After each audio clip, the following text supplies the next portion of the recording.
Brijbhushan Sharan Singh BJP के सांसद से जुड़ी हुई दिल्ली में पुलिस ने राउज रेवेन्यू अदालत में कहा कि ब्रिजभूषण शरण सिंह को जब भी मौका मिलता था वो महिला पहलवानों की लज्जा भंग करने की कोशिश करता था। दिल्ली पुलिस ने कहा कि जो साक्ष्य और पेश किए गए हैं वो ब्रिजभूषण शरण सिंह के विरुद्ध आरोप तय करने के लिए पर्याप्त हैं। तो यानी कि महिलाओं की लज्जा भंग यानी कि उनके साथ अश्लील हरकतें करना, उन्हें तंग करना।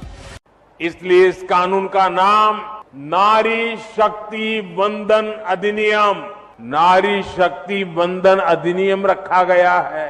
हालांकि कुछ लोगों को इसमें भी वंदन सबसे परेशानी है। अब माताओं बहनों को वंदन नहीं करेंगे तो क्या करेंगे जी। ये लोग नहीं समझ पाते कि नारी के वंदन का, उसके सम्मान का अर्थ क्या है। ब्रजभूषण को जब भी मौका मिला उसने महिला पहलवानों का शोषण किया। दिल्ली पुलिस ने यह दलील अदालत में देते हुए कहा कि जो सबूत महिला पहलवानों की ओर से दिए गए हैं वो आरोप तय करने के लिए काफी है। जी हां, और ये सब कुछ प्रधानमंत्री मोदी के चहेते भाजपा सांसद और यौन उत्पीड़न का आरोपी ब्रजभूषण शरण सिंह के लिए कहा गया है। वो लोग जो इन दिनों महिला सशक्तिकरण पर बड़ी बड़ी डींगे हाँक रहे हैं, महिला आरक्षण बिल के नाम पर वोट बटोरने के मिशन पर लगे हुए हैं। वो अपने सांसद जिस पर नाबालिग का शोषण और दुष्कर्म के गंभीर आरोप है उसे पद और पार्टी से बर्खास्त करने की हिम्मत क्यों नहीं जुटा पा रही है। दिल्ली पुलिस ने जो कोर्ट में कहा वो बातें परेशान करने वाली हैं। दिल्ली पुलिस ने कोर्ट में कहा कि ब्रजभूषण ने महिला पहलवानों का यौन उत्पीड़न करने का कोई मौका नहीं छोड़ा।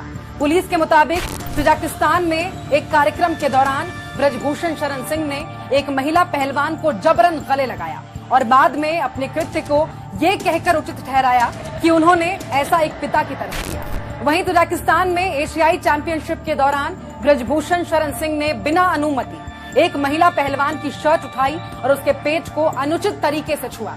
शायद हम और आप ये अंदाजा भी न लगा पाए कि महिला रेसलर्स कैसी मानसिक स्थिति से गुजर रही होंगी। दिल्ली पुलिस ने जोर देते हुए कहा है कि महिला पहलवानों के साथ गलत हुआ है, लेकिन देश की बेटियों के साथ हुआ ये अन्याय उनकी आंखों के आंसू साहब को नजर नहीं आ रहे। इन्हें न मणिपुर में मानवता का निर्वस्त्र होना नजर आया, न उत्तराखंड की बेटी के साथ हुआ अन्याय। ये केवल और केवल अपनी राजनीति चमकाने और सत्ता में बने रहने के लिए मंच से महिला महिला चिल्लाते हैं।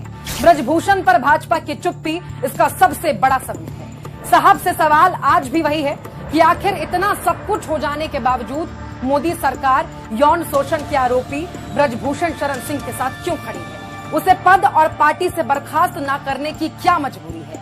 पीएम मोदी ब्रजभूषण को क्यों बचा रहे हैं। ब्रिजभूषण शरण सिंह बीजेपी के सांसद से जुड़ी हुई दिल्ली में पुलिस ने राउज रेवेन्यू अदालत में कहा कि ब्रिजभूषण शरण सिंह को जब भी मौका मिलता था वो महिला पहलवानों की लज्जा भंग करने की कोशिश करता था। दिल्ली पुलिस ने कहा कि जो साक्ष्य और पेश किए गए हैं वो ब्रिजभूषण शरण सिंह के विरुद्ध आरोप तय करने के लिए पर्याप्त हैं। तो यानी कि महिलाओं की लज्जा भंग यानी कि उनके साथ अश्लील हरकतें करना, उन्हें तंग करना। आपको टिकट मिल रहा है? कौन काट रहा है उसका नाम बताओ। ब्रजभूषण जी काटोगे आप? नहीं, सोशल मीडिया में काफी काम चल रहा है। काटोगे आप? आपका नाम नहीं है उसमें। काटोगे? ब्रजभूषण काट लेना।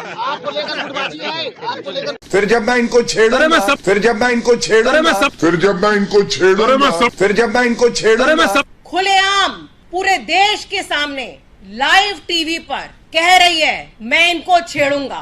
क्या भाजपा के यही संस्कार हैं कि महिलाओं को छेड़ो? इस तरह के लोग यही लोग हैं जो आने वाले दिनों में ब्रजभूषण शरण सिंह बनते हैं। यही लोग हैं जो बलात्कारियों को संस्कारी बोलते हैं। किस तरह से इन्होंने लाइव टीवी पर ऐसा बोलने की हिम्मत करी, एक नेशनल पार्टी के राष्ट्रीय प्रवक्ता को ऐसा बोलने की हिम्मत करी, तो आप सोचिए आम जिंदगी में आम महिला के साथ किस तरह का ये लोग व्यवहार करते होंगे।